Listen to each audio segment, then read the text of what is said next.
Good morning students. हम लोग आज इस वीडियो में विराम चिन्ह के बारे में पढ़ेंगे। पिछले वीडियो में हम लोग विराम चिन्ह के बारे में पढ़ चुके हैं कि विराम चिन्ह किसे कहते हैं, वाक्य में कहाँ विराम चिन्हों का प्रयोग किया जाता है। अब हम एक एक करके विराम चिन्ह के बारे में विस्तार से पढ़ेंगे। ठीक है, कुछ विराम चिन्हों के बारे में हम लोग पढ़ चुके हैं, जैसे कि पूर्ण विराम, अल्प विराम, अर्ध विराम आदि विराम चिन्हों के बारे में हम लोग पढ़ चुके हैं। अब आगे हम लोग कुछ और विराम चिन्हों के बारे में पढ़ेंगे जिनका की भाषा को लिखने में प्रयोग किया जाता है। देखिए, नेक्स्ट होता है आपका प्रश्नवाचक चिन्ह। ठीक है, प्रश्नवाचक चिन्ह जो होता है तो भाषा में इसका प्रयोग हम लोग कहाँ करते हैं, तो इसका प्रयोग हम लोग प्रश्नवाचक वाक्यों के अंत में किया जाता है। ठीक है, इस चिन्ह का प्रयोग प्रश्नवाचक वाक्यों के अंत में किया जाता है। ठीक है, मतलब जिस वाक्य से हमें प्रश्न पूछने का भाव पता चलता है तो उस वाक्य के अंत में हम लोग प्रश्नवाचक चिन्ह लगाते हैं। ठीक है, प्रश्नवाचक चिन्ह कैसा होता है, तो इस तरह का, इसको हम लोग प्रश्नवाचक चिन्ह कहते हैं। जैसे आपका शुभ नाम क्या है। ठीक है, आपका शुभ नाम क्या है, तो यहाँ प्रश्न किया जा रहा है, प्रश्न पूछा जा रहा है कि आपका नाम क्या है, उनसे किसी से नाम उसका पूछा जा रहा है। तो चूंकि यहाँ इस वाक्य से प्रश्न करने का, प्रश्न पूछने का भाव पता चल रहा है, इसलिए हम लोग यहाँ इस वाक्य के अंत में प्रश्नवाचक चिन्ह लगाएंगे। ठीक है, अब आगे विस्मयादि बोधक या विस्मय सूचक चिन्ह। ठीक है, विस्मयादि बोधक चिन्ह का प्रयोग हम लोग कहाँ करते हैं, तो जहाँ किसी भी शब्द से, जैसे कि हमें बहुत ज़्यादा आश्चर्य या घृणा या फिर खुशी उत्पन्न करने वाले जो शब्द होते हैं, उस शब्द के बाद हम लोग विस्मय सूचक या विस्मयादि बोधक चिन्ह का प्रयोग करते हैं। विस्मयादि बोधक चिन्ह कैसा होता है, तो इस तरह का होता है, पूर्ण विराम और नीचे उसके बिंदु। जिस वाक्यों से आश्चर्य, घृणा, हर्ष, शोक आदि भाव प्रकट हो, उनके अंत में इस चिन्ह का प्रयोग किया जाता है। ठीक है, जिस भी वाक्य से मतलब बहुत ज्यादा आश्चर्य होना या घृणा पैदा करना, या फिर ऐसे शब्द जिससे यह पता चले कि व्यक्ति क्या है, बहुत ज़्यादा दुखी है या फिर बहुत ज़्यादा खुश है। ठीक है, या फिर किसी को हम लोग शाबाशी भी देते हैं, तो शाबाश कहने के बाद इस चिन्ह का प्रयोग करते हैं।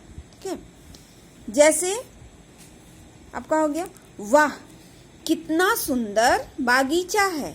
वाह, वाह शब्द से ही पता चलता है कि कुछ मतलब आश्चर्य कर देने वाली चीज़ है, बहुत ज़्यादा कोई सुंदर चीज़ को हम लोग देख लिए हैं और उसके बारे में इस वाक्य के द्वारा बताया जा रहा है कि वाह कितना सुंदर बागीचा है। तो वहाँ वाह शब्द के आगे हम लोग विस्मयादि बोधक चिन्ह को लगाएंगे। आगे है योजक चिन्ह। योजक चिन्ह को हम लोग इस तरह से लिखते हैं। ठीक है, योजक चिन्ह का प्रयोग कहाँ किया जाता है, तो शब्दों के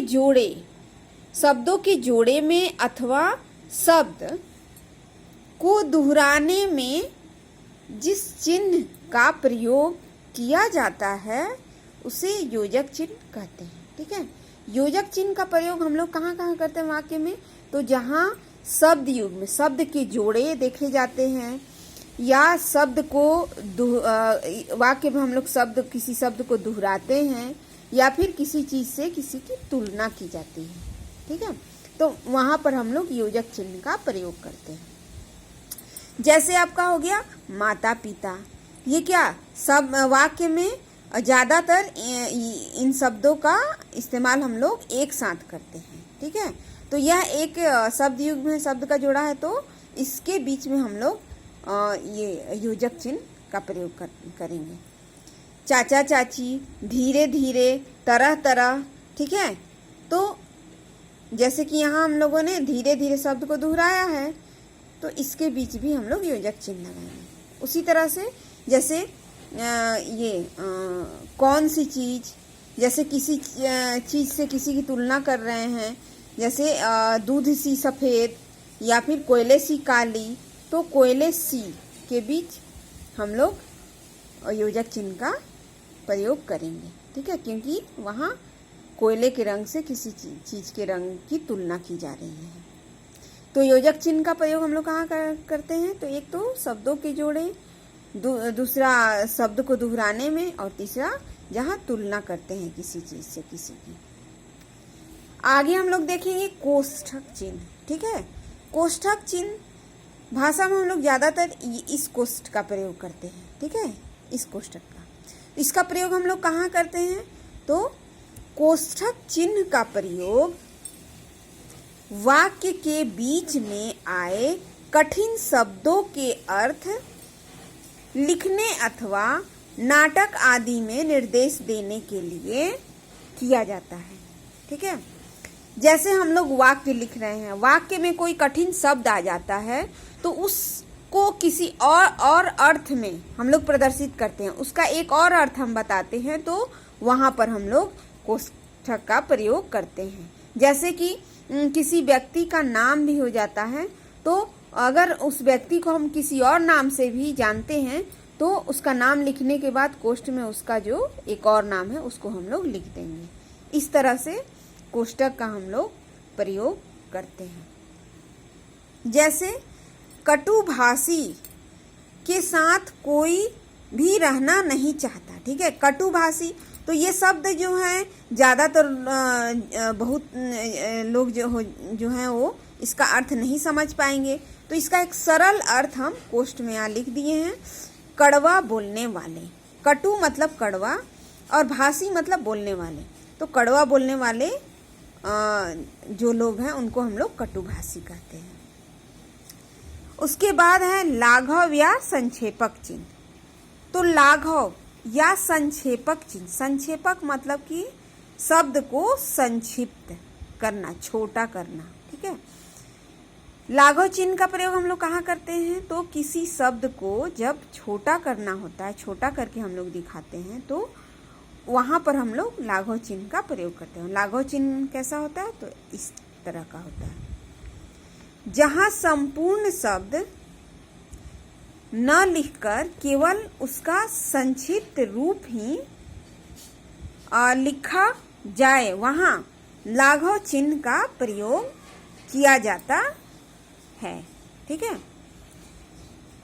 लाघव चिन्ह जैसे कि डॉक्टर, तो डॉक्टर को हम पूरा ना लिख करके इस तरह से भी लिख देते हैं और यहाँ लाघव चिन्ह लगा देते हैं, जिससे कि पता चलता है कि इस शब्द का अर्थ क्या है, डॉक्टर। प्रोफेसर, प्रोफेसर पूरे शब्द को ना लिख करके हम लोग प्रो लिख करके ये लाघव चिन्ह दे देंगे, जिससे कि हमें पता चलेगा कि इस शब्द का अर्थ क्या है, प्रोफेसर। इस तरह से हम शब्द को संक्षिप्त करके लिखने के लिए लाघव चिन्ह का प्रयोग करते हैं। अब आगे है निर्देशक चिन्ह। निर्देशक चिन्ह कैसा होता है? तो इस तरह का जो योजक चिन्ह होता है उसी को थोड़ा बड़ा कर दिया जाए तो हो जाता है निर्देशक चिन्ह। तो इस चिन्ह का प्रयोग संवाद, वार्तालाप आदि में वक्ता के नाम के बाद किया जाता है। वक्ता मतलब बोलने वाला, ठीक है। तो निर्देशक चिन्ह का हम लोग प्रयोग कहाँ करते हैं?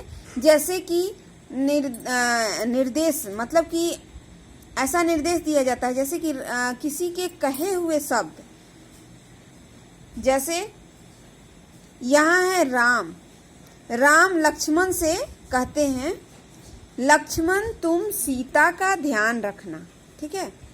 तो यहाँ हम लोग राम लिख करके ये निर्देशक चिन्ह देने के बाद राम के द्वारा कहे गए शब्द को लिख देंगे। ठीक है, इस तरह से आपसी वार्तालाप के बीच, जैसे कि 2 या 4 लोग आपस में बातचीत कर रहे हैं, वार्तालाप मतलब बातचीत करना, तो जिस व्यक्ति के द्वारा जो शब्द कहे जाएंगे, जो कथन कहे जाएंगे, तो उस व्यक्ति का नाम लिखने के बाद ये निर्देशक चिन्ह दे करके हम उसके द्वारा कहे गए शब्द को लिख देते हैं।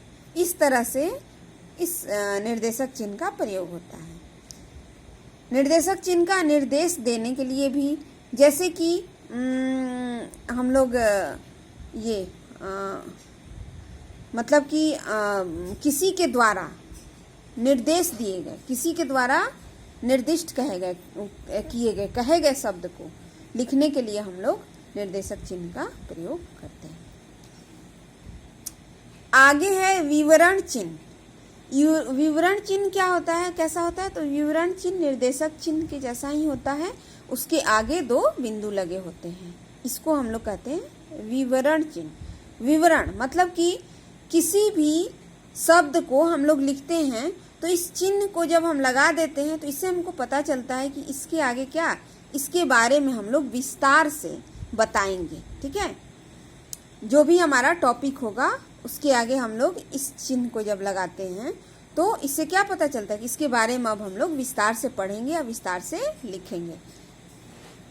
वाक्य में किसी विवरण को स्पष्ट करने के लिए इस चिन्ह का प्रयोग किया जाता है। जैसे कि काल के 3 भेद होते हैं, अब हम लोग इस विवरण चिन्ह को लगा देते हैं, इससे हमें पता चलता है कि अब इसको हम लोग विस्तार से पढ़ेंगे। काल के 3 भेद होते हैं, तो कौन कौन से होते हैं? तो यहाँ हम लोग विस्तार से लिखेंगे भूतकाल, वर्तमान काल और भविष्यत काल। ठीक है, अगर किसी चीज़ की जैसे हम लोग परिभाषा भी देते हैं, संज्ञा, तो उसके आगे हम लोग ये विवरण चिन्ह लगाएंगे, तो अब मतलब कि उसके बारे में हम लोग और विस्तार से पढ़ेंगे। किसी भी टॉपिक के आगे इस चिन्ह को लगाने का अर्थ है कि अब हम लोग इसके बारे में विस्तार से पढ़ेंगे, विस्तार से लिखेंगे उसके बारे में। आगे है उद्धरण चिन्ह। ठीक है, उद्धरण चिन्ह क्या होता है? तो ये होता है कॉमा। कॉमा को एक बार तो हम लोग जैसे कि उल्टा करके लगाते हैं और फिर सीधा करते हैं। ठीक है, और ये कहाँ लगाया जाता है? तो शब्द के ऊपर। तो जो उद्धरण चिन्ह जो होता है तो ये 2 प्रकार का होता है। ये हो गया आपका इकहरा उद्धरण चिन्ह, क्योंकि यहाँ जो कॉमा लगा हुआ है कैसा है, 1-1 है। और दूसरा होता है दोहरा उद्धरण चिन्ह, जिसमें कि हम लोग डबल कॉमा देते हैं। ठीक है, और कॉमा को किस तरह देंगे? इस तरह से, पहले उल्टा और फिर सीधा। शब्द के शुरू में हम लोग शब्द को लिखने से पहले हम लोग देंगे उल्टा, और शब्द या वाक्य खत्म होने के बाद हम लोग सीधा देंगे, कॉमा देंगे। और जहाँ एक कॉमा रहेगा वो इकहरा उद्धरण चिन्ह, और जहाँ डबल रहेगा वहाँ उसको हम लोग कहते हैं दोहरा उद्धरण चिन्ह। सिंगल इन्वर्टेड कॉमा और डबल इन्वर्टेड कॉमा। आगे देखिए, उद्धरण चिन्ह जो है 2 प्रकार के होते हैं। पहला इकहरा उद्धरण चिन्ह, जिसको हम लोग इस तरह से दिखाते हैं। तो इकहरा उद्धरण चिन्ह का प्रयोग हम लोग कहाँ करते हैं?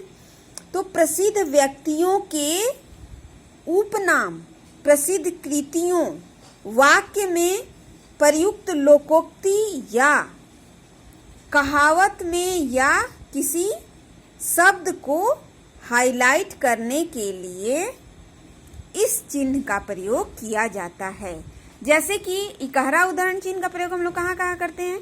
तो एक तो किसी व्यक्ति के उपनाम को हम लोग जब दिखाते हैं। ठीक है, उपनाम मतलब उसको किसी और नाम से हम लोग जानते हैं, पहचानते हैं, तो वहाँ पर भी उस व्यक्ति का नाम लिखने के बाद हम उनका उपनाम जो है ये इकहरा उद्धरण चिन्ह में बंद करके लिख देते हैं।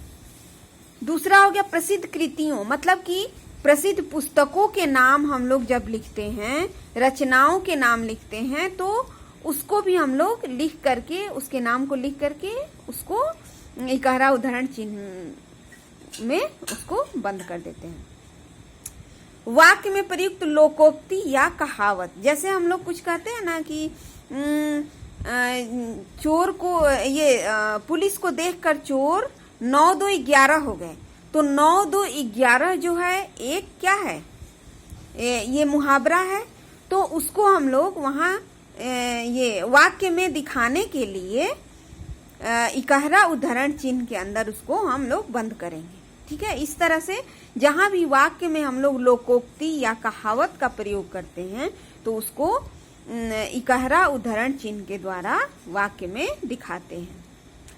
उसके बाद किसी शब्द को हाईलाइट करने के लिए, मतलब वाक्य में किसी शब्द को दिखाने के लिए, जैसे आपका हो गया, जैसे हम लोग संज्ञा की परिभाषा लिखते हैं तो संज्ञा की परिभाषा लिखते हैं कि किसी व्यक्ति, वस्तु अथवा स्थान के नाम को संज्ञा कहते हैं। तो संज्ञा शब्द को हमको हाईलाइट करना, दिखाना है, तो उसको हम लोग इकहरा उदाहरण चिन्ह में बंद कर देंगे, उसको उसके द्वारा हाईलाइट कर देंगे, दिखा देंगे वाक्य में। अब इसका उदाहरण हम लोग देख लेते हैं। जैसे अयोध्या सिंह उपाध्याय, अयोध्या सिंह उपाध्याय हैं, उनको हम लोग हरिऔध के नाम से भी जानते हैं। तो इनका ये उपनाम है, तो इसको हम लोग ये इकहरा उद्धरण चिन्ह के द्वारा दिखा देते हैं वाक्य में। ठीक है, कि कविताएं प्रसिद्ध हैं, अयोध्या सिंह उपाध्याय हरिऔध की कविताएं प्रसिद्ध हैं। ठीक है, उसके बाद यहाँ देखिए सुरसागर एक प्रसिद्ध कृति है, सूरदास की रचना है, तो उसको हम लोग किस तरह दिखाए हैं, इकहरा उद्धरण चिन्ह के अंतर्गत। सुरसरावली ये भी उनकी प्रसिद्ध कृति है, रचना है, तो इसको भी हम लोग वाक्य में किस तरह दिखा रहे हैं, इकहरा उद्धरण चिन्ह के अंतर्गत। तो इस तरह से हम लोग इकहरा उद्धरण चिन्ह का प्रयोग करते हैं।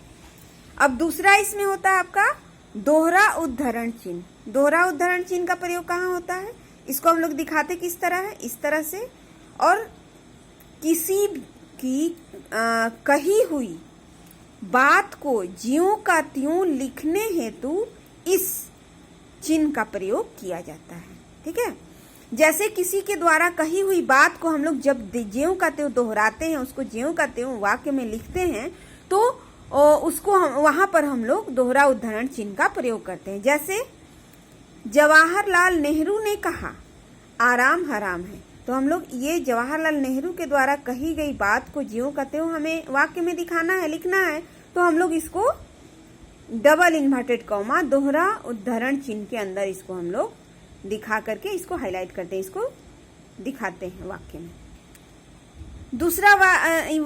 ये दूसरा उदाहरण है, माँ ने कहा पहले नाश्ता कर ले फिर स्कूल जाना।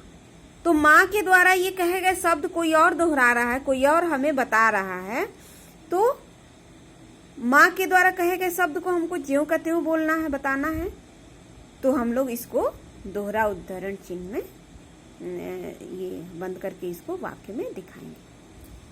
अब है आपका हंसपद या त्रुटि पूरक चिन्ह। हंसपद या त्रुटि पूरक चिन्ह, त्रुटि मतलब गलती। ठीक है, तो उसको पूरा करने के लिए हम लोग इस चिन्ह का प्रयोग करते हैं।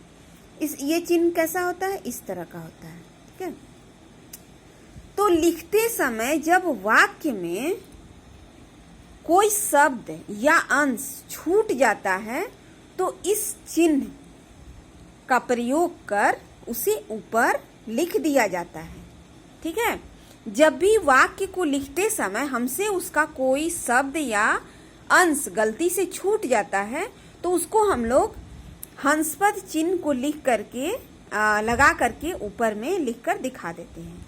जैसे कि यहाँ उदाहरण में दिया हुआ है, रावण और में भयानक युद्ध हुआ। ठीक है, रावण और, तो यहाँ एक शब्द राम छूटा हुआ है, तो इसको हम लोग क्या किए हैं कि बाद में ये त्रुटि पूरक हंसपद चिन्ह लगा करके राम शब्द को लिख देते हैं। ठीक है, इससे हमें पता चलता है कि ये जो शब्द है इस वाक्य का छूटा हुआ शब्द है, छूटा हुआ अंश है। ठीक है, रावण और राम में भयानक युद्ध हुआ। ठीक है, आपका विराम चिन्ह यहीं खत्म होता है। Okay, thank you.